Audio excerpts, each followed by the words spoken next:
Hello everyone and welcome back to another Bimmer Fixer video, and in this video I'm going to be showing you how to install a smart screen in your 5 Series E60 or E61 operating on a CCC system or CIC, can work for both.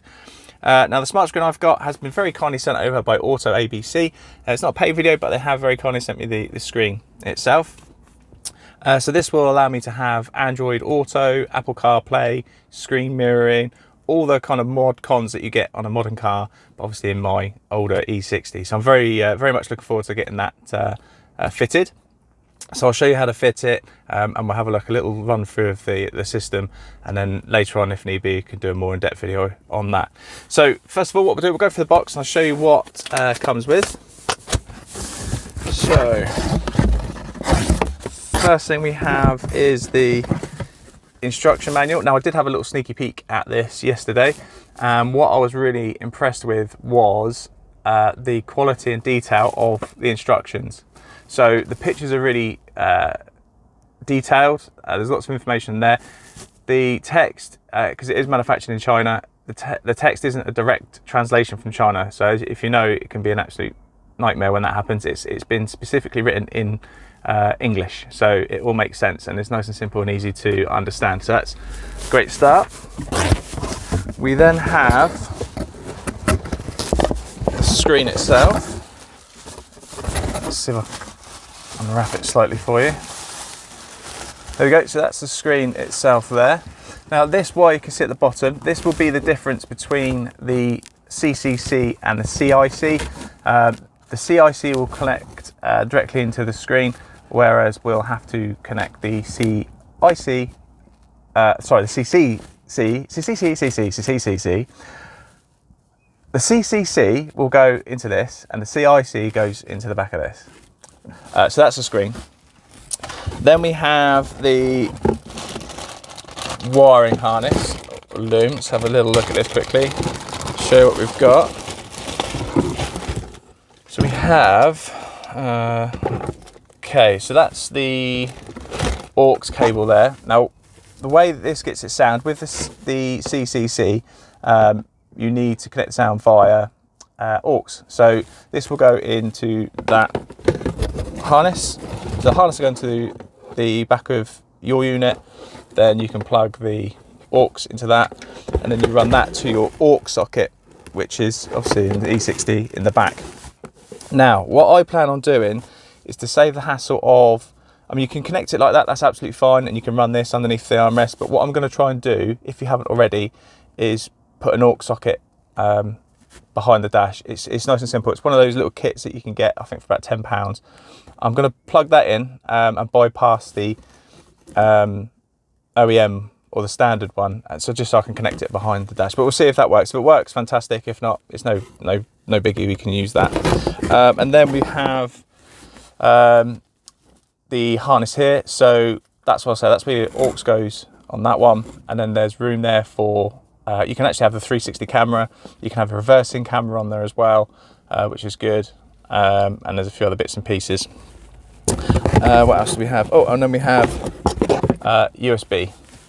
So you can connect your Android Auto or Apple CarPlay via USB like this, or it's actually wireless as well. So I'm going to fit it anyway, just in case it doesn't like not being fitted and causes an issue, but you don't have to put that in, but you can just run that through to the glove box if you need to. So that's everything in the box. What we're going to do now is I'll show you just how to remove the dash bits and trim. All you're going to need for this is a torque screwdriver. I can't remember what it is off the top of my head, but I'll show you in a minute. And a decent sized pry tool to start removing bits from the dash, or a screwdriver as well. Okay, so the first part to come out is this bit of trim just here. Now I would recommend, or strongly recommend, using a pry tool like this, something that's wider. You can use a screwdriver or a butter knife or something like that, but you really run the risk of damaging the trim or the dash. So if you can, they're nice and cheap. Try and get yourself a wider pry tool. Another thing as well is the door has to be open, otherwise it'll catch on the door and you'll never get the trim out. So what I like to do is come in from the end with a pry tool and just lift up that. Don't rush it, just gently pry. You can sometimes just do it with your fingers. I think we're going to have to get the pry tool in there. There we go. Now once you pull it out like that, just be wary of the switches here in the center, so don't just go ripping it straight out. If you, I don't know if you're going to be able to see, but underneath, see that little metal clip there?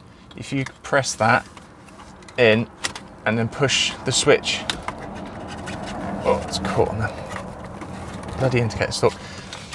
There we go. And then pull it through like that, then just disconnect that off the back of the switch, put that up there, and then that will poke through, and then you can remove trim like so. Right, so once that's out of the way, next thing to do is remove two Phillips. I don't know if you can quite see that. We've got two Phillips screws there and there, but I'll get you better set up so you can see what I'm doing from now on in. So next step is to remove two Phillips screws there, and then we need to pry on the trim here just to remove the controls for the climate control. So we just get that one off there. And then that one there. Don't lose your screws. Now, you can sometimes do it by hand. I would probably recommend going with the trim removal tool again.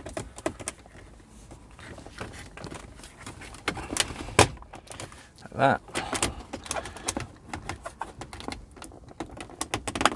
Don't rush it because you'll break it, but at the same time it's pretty tough. Okay, so then that just pulls forward. If you put the shifter into neutral as well, oh, there you go, it definitely helps. So on the back here we've got the two lever connections. So the way these come off is there's like a little push down bit at the top, so you just push that down, slide the lever over, and then the same again on that side, and then that's your climate controls out the way. The buttons here can sometimes they can sometimes stick to that, so just be careful. And when you put it that back, just make sure you put these back in place. So next what we need to do is we have 4 more Phillips screws, which is just here and here. So we get those out, and this is for the actual CCC module.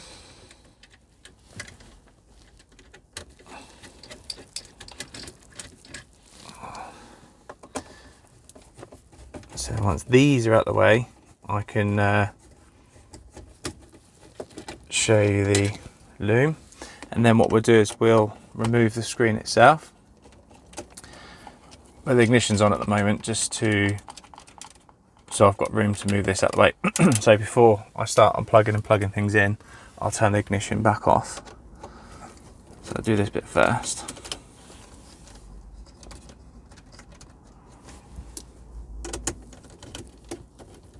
There we go. Oh, God, you know when you concentrate and try not to drop the screw. There we go. Right, so that's them out of the way. Now, there we go. So, okay, so I don't know if you can quite see that on the back there, but what I'm going to do now, I'm just going to quickly nip round, turn the ignition off before I start pulling and unplugging stuff and putting things back together. Okay, shifted back in park, ignition off. So now, what you can see, you've got the main connector just here. Let's get that out of the way first, because that seems to be under a bit of tension. So you just pull that lever there, if you can see that, pull that down, and that will spit that out. Then we have this one here, silver one. I think that's for the screen. Pop that out. That one, I think might be, not sure what that one is. Probably one would be an antenna and DVD. You don't necessarily have to unplug all of these, to be fair, but it will just make life easier for me in a second for moving things around. There we go. Right, so now that's out of the way. And if I grab, so what we've got to do now is, right, so if we undo this harness,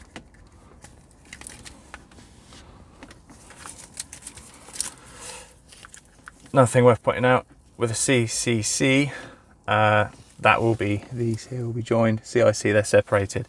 That's to make sure, excuse me, that's to make sure you got half decent sound, or decent sound. Now what we've got to do is we've got to transplant the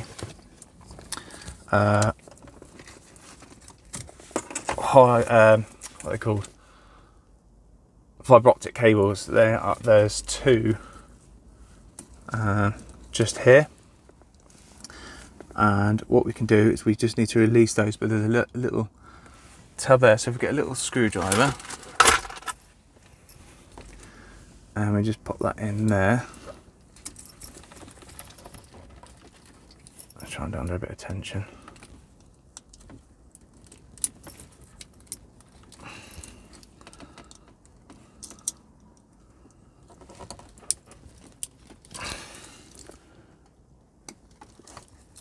Quite fiddly.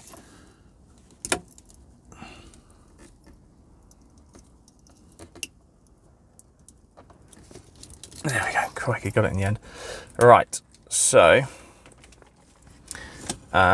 these now need to go into here, and it will be the ones on the far side, I think. Let me just double check, because that's to mirror that. We've just taken them out of that side, so it's the outer side, and they can only go in one way, so we should pop that in like so. Make sure that's home all the way. It's like there's two clicks, there's one and you get another one. So yeah, that's in there. What I'm going to do now is now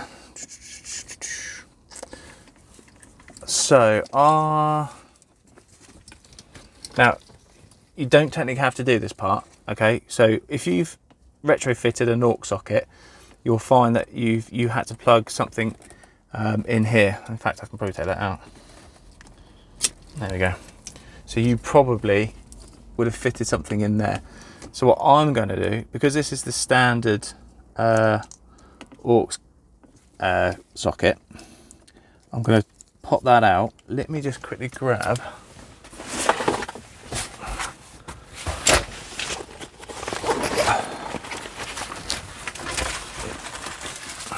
so this is the aux socket that I'm planning on popping behind the dash. So what I'm going to do, I did notice that there was a tab, because these are handed, and the black connector on that new one didn't go into the factory blocks. So I'm gonna, I just filed down a little tab that was in there. I just filed that down. So now let's see, that will go in there, so face it that way around, and then that should just push in there. So just bearing in mind, you don't have to do this, but it'll save you having to wire an aux socket in. That's if it works. Hopefully, fingers crossed, it will. So that's your, where's it gone? That's the factory aux socket, and this is the one that we're going to put behind the dash. So now what we can do is we can connect the aux cable. So one will be in the back of the head unit, and the other would naturally go into the aux socket in the armrest in the back. But now we can just pop it in there like that, and then just stow that behind the dash. Right, so what we can do now is I will show you. So what we need to do is connect this one here. So the wire we've just taken and put our aux socket into, get that down out of the way, now goes into the harness from the kit, like so. And then this one here is ready to go back into the CCC module. And then this end here will run up behind the dash and back out behind the screen. What I'll do, I might even be able to get you. Okay, so I'll try and do this as we go. So now we need, is it a Torx 10? T10? Right, T10 fits, so we'll do that. So there's two T10 screws just under the screen there. Oh God, I knew I should have got that. This is gonna be a bugger to get. It's the only thing with this is it's quite small, so the screwdriver doesn't fit in there. You can get it on a ratchet, but I'm being a bit lazy, and I've managed to do it with my fingers with a T10. Oh no, I don't know if I'm gonna be able to get this one though. Oh no, I've got it.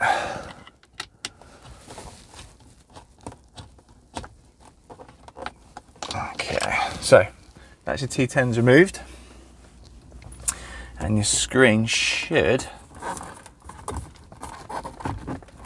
come forward with a bit of a wiggle. There we go.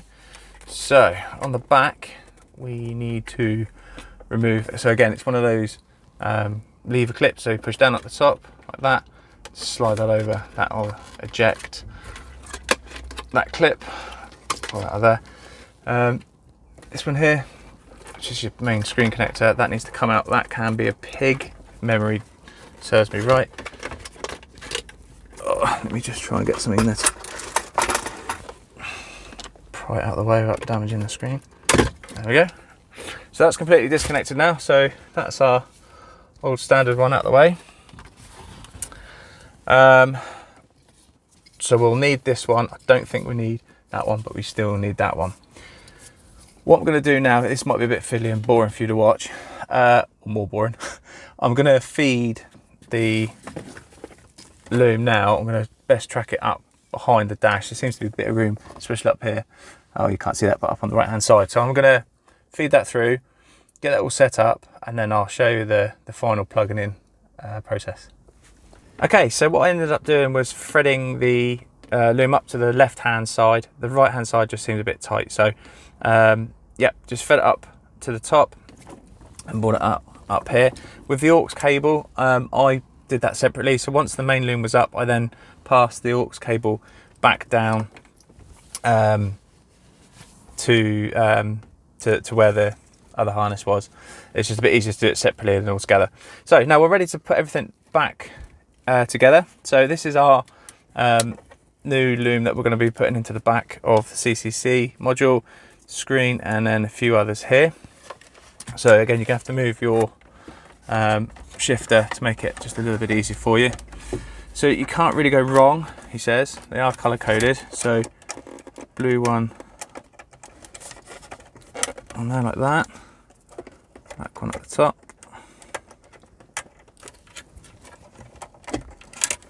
like that, and then that one in there.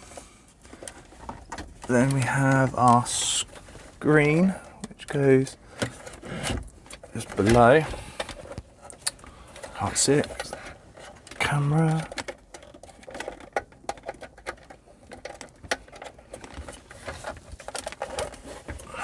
God, it's so fiddly. You can probably sit better than I can. There we go. Make sure that's all the way home. And then with the new loom, I don't know if you can quite see that. Oh, it's quite stiff, I think, because it's all a new wire. So make sure the levers push back as much as possible, and then line it up. Push it as best you can.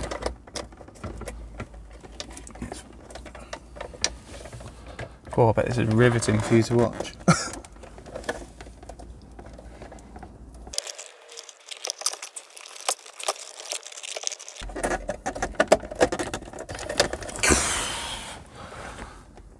Oh, about time. Jeez. Yeah, so that's the fiddliest part. I thought feeding the wire was the fiddliest part, but no, that was definitely the hardest part. So now that's all in and connected, what we'll do is I'll bring you up. There we go. And now we'll do the screen. We'll plug in, if we plug in the USB ports, so they go on there like that, and they just clip in there like so. Nothing goes, and that little one, big one is the power cable. What we'll do is I'll plug in this one here first. So that goes, it can only go one way, and like that. Then we have the main power cable just here. So let's get that. Well, actually, while I'm at it, aux cable. So now it should be a case of this power cable going in. I don't think you can quite see that, can you? Oh, it's doing stuff. There we go, that's all in there. And we have a screen. So that's a good sign. So what I'm going to do now is feed, I think I'll do that. What do we need out? Don't need that, right. I'm going to do this off camera because it's getting a bit full on. So all I'm going to do is just feed the wires back neatly, so I don't have to rush it just because I'm filming. Do the same underneath, and then I will bring you back when I'm just putting everything back together. Okay, so that's all the wires fed in. Before you put everything back in together securely and before you finish up, just check everything works. The aux socket that I put in did work, however, it didn't allow the the Android Auto to connect automatically. You had to manually select aux every time, which for some people that works. For me, I didn't want that. So I'm going to use the factory aux socket, but I wanted to do it a bit tidier than just running the cable along the outside. So what I did was and also the cable that came with the kit was a little bit short. So I'm going to make a recommendation to Autoabc just to give a longer cable. It might just be worth, for the sake of £2 or £3, just buy the smallest extension you can get. That would be more than enough. It's just a little bit too short. I'm sure it would fit, but just to make things a bit easier for you and to run it like how I did, I had a little extension. So what I did was I just ran the cable down the back there. It popped out here.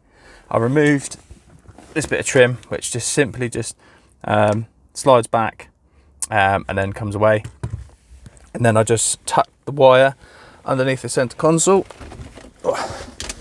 And then all I did was, there's a couple of 10mm bolts in there. There's one that side, just to lift up the center console slightly.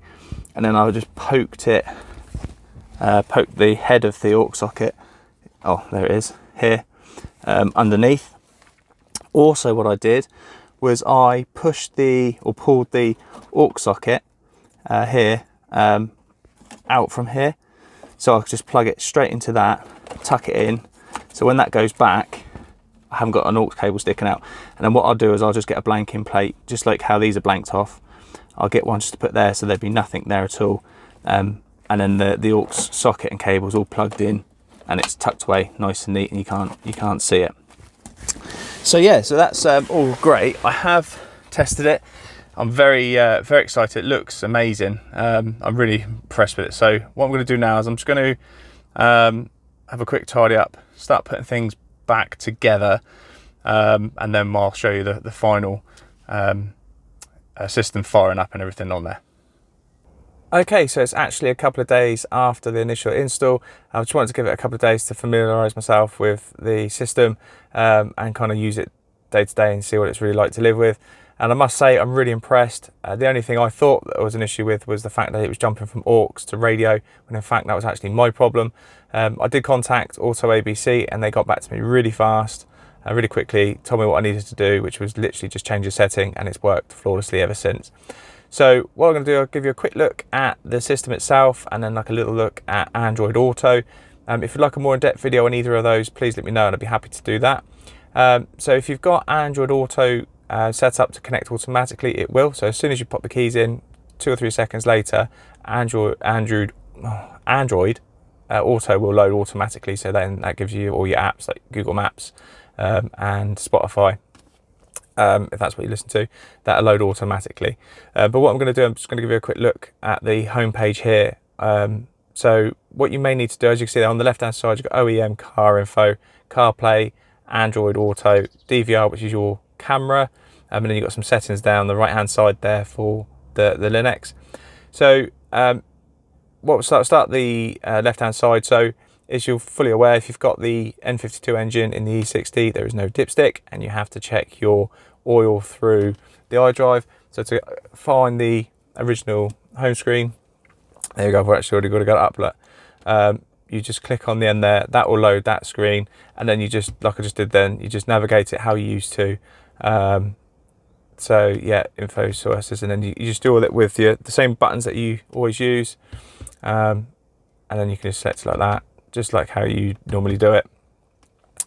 There is more oil in it than that, don't worry, it's just because the engine's not been running. So yeah, so that's how you do everything else, how you used to do it. That's how you would do that. To come out of that, you just touch anywhere on the screen and it'll take you back to the home screen. So to have a look at the other settings here, so it's the home, the one at the top there's the home screen button.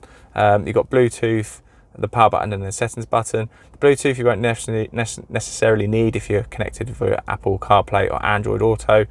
And then you have your settings there at the bottom. I'll quickly show the one I had that wasn't right. So at the bottom, you've got car settings, and then there's that auto switch to aux. It's closed, which is where it needed to be for mine. And I think it was actually automatic. It was already on that, and I messing around with it, changed it, and then that's what caused me the issue. But like I say, it took 2 seconds to change, and it's all up and running and fine now. So yeah, so there we go. So if you want to load your Android Auto, if you've not got it loaded automatically, just select it like that. That would bring that up. I might have to blur that because obviously that's where I live, and as people want to know where I live for some reason, I don't want to give them any help or clues. And then you have your music here, or whatever app you like. See if I can give you a quick example. This should be copyright free. So it's not even a third, and it's really clear. There's no kind of interference, no hissing or anything like that. So that's really good. So I was really impressed with that. Another thing I was really impressed with is the fact that you get all your functionality back with your buttons on your steering wheel. Sometimes you lose those when you change anything like this. So you've got all your important features like your volume and your skipping and everything on the steering wheel, which is really good. Camera wise as well, I'll just pop it into reverse. I will be fitting a reverse camera. Let's get rid of that pitch. So that loads that screen there. So I get to. So what happens to the screen, the camera will pop up here.